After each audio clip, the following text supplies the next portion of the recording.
সন্দেশখালী কাণ্ডের পর 52 দিন পার, তবে এখনো অধরা মূল চক্রী শেখ শাহজাহান। তার গ্রেফতারের দাবিতে ক্ষোভে ফুঁসছে সন্দেশখালী।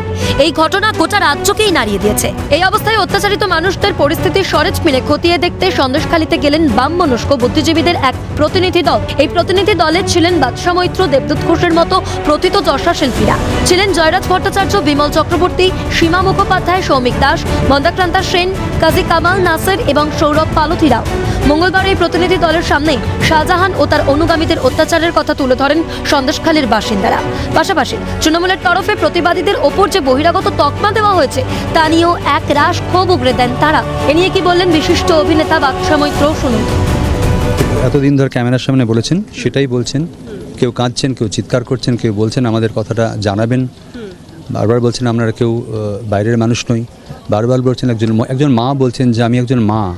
মহিলাদের সম্মান নিয়ে যে ছিনিমিনি খেলার কথা বলা হচ্ছে, একজন মা হয়ে এরকম অভিযোগ কেউ করতে পারে কি? এই কথাটা আমাদের জিজ্ঞেস করছেন। আমাদের সত্যি কোনো উত্তর ছিল না। আর আমরা একটাই কথা বলেছি, তারপরেও আইন নিজের হাতে নেবেন না, কোনো প্ররোচনায় পা দেবেন না, কোনো রকম ধর্ম বর্ণ সম্প্রদায় বিভাজন করবেন না। সমস্যার সমাধান প্রশাসনকে করতে হবে, আমাদের প্রশাসনের উপর চাপ বাড়াতে হবে। তৃণমূলের তোলা অভিযোগ ভিত্তিহীন, দাবি পরিচালক সৌরভ পালথির।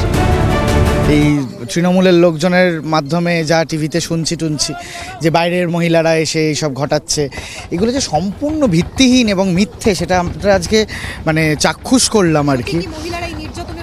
অ্যাবসলিউটলি, আমরা প্রচুর ভিডিও ফেসবুকে দিয়েছি, আপনাদের অন্যান্য মিডিয়া টিম তারা প্রচুর লাইভ কভার করেছে আজকে, তারা প্রচুর দেখাচ্ছে সারাক্ষণ ধরে, যে তারা নিজেরা বলছেন।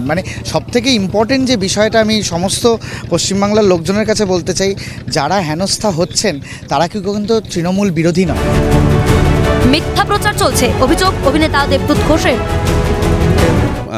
আমরা তো গেছিলাম, বাড়ির মহিলাদের সঙ্গে কথা হলো, মূলত পুরুষদের বাড়িতে দেখতেই পেলাম না। তারা যেভাবে বেরিয়ে এসেছেন, বোঝাই যায় যে একটা মহিলা যদি দূর থেকে এসে সেজে গুজে মেকআপ করে তার একটা প্রস্তুতি লাগে। আর আমরা এত ভোরবেলা এখানে চলে এসেছি, যার জন্যে আমরা 4 ঘন্টায় এতটা জায়গা কভার করতে আমরা অনেকটা জায়গায় ঢুকতে পেরেছি এবং যেতে পেরেছি।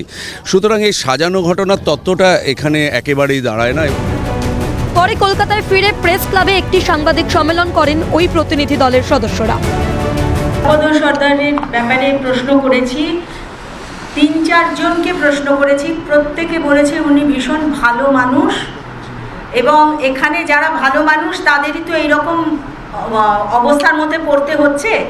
সুতরাং এবং উনি খুব শান্ত। আমরা আজকে মহিলাদের সাথে কথা বলে এটা সম্পর্কে নিশ্চিত হতে পেরেছি যে মন্ত্রিসভার সদস্য যারা ওখানে গিয়েছেন, যারা আইনসভার সদস্য, তারা আসলে আইনের শাসন মানতে চাইছেন না, আইনের দায়রার মধ্যে থেকে ফাংশন করতে চাইছেন না। আমাদের সাহায্য নিয়েই তাদের কাছ থেকে প্রকৃত সত্য শুনব।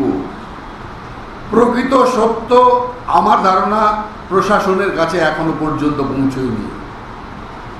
বাস্তবতা ওখানকার এই মুহূর্তে এখনো পর্যন্ত প্রশাসনের কাছে পৌঁছয়নি, অথবা পৌঁছে দেয়া হচ্ছে না। কেন হচ্ছে না জানি না, কিন্তু হচ্ছে না, এটাই আমাদের উপলব্ধি। জানতে আমরা তাদের কাছে গিয়েছিলাম এবং তাদের ভালো যাতে হতে পারে সেই দায়বদ্ধতা থেকে, সেই কর্তব্য থেকে আমরা তাদের পাশে দাঁড়ানোর প্রস্তাব নিয়ে গেছিলাম, তাদের পাশে দাঁড়ানোর শপথ করেছি। আমরা আবার দরকার হলে ফিরে যাব তাদের কাছে, তাদের পাশে দাঁড়াবো। বুদ্ধিজীবীদের এই সন্দেশখালী পরিদর্শনে সেখানকার আম জনতার দাবি দেওয়ার কোনো সুরাহা হয় কিনা সেটাই এখন দেখার। ক্যামেরায় সুরজিৎ প্রামাণিক ও গোপাল তপাদারের সঙ্গে অভিরূপা সাহা ও ইন্দ্রনীল ঘোষ এবং শামীম মোল্লার রিপোর্ট, ক্যালকাটা নিউজ।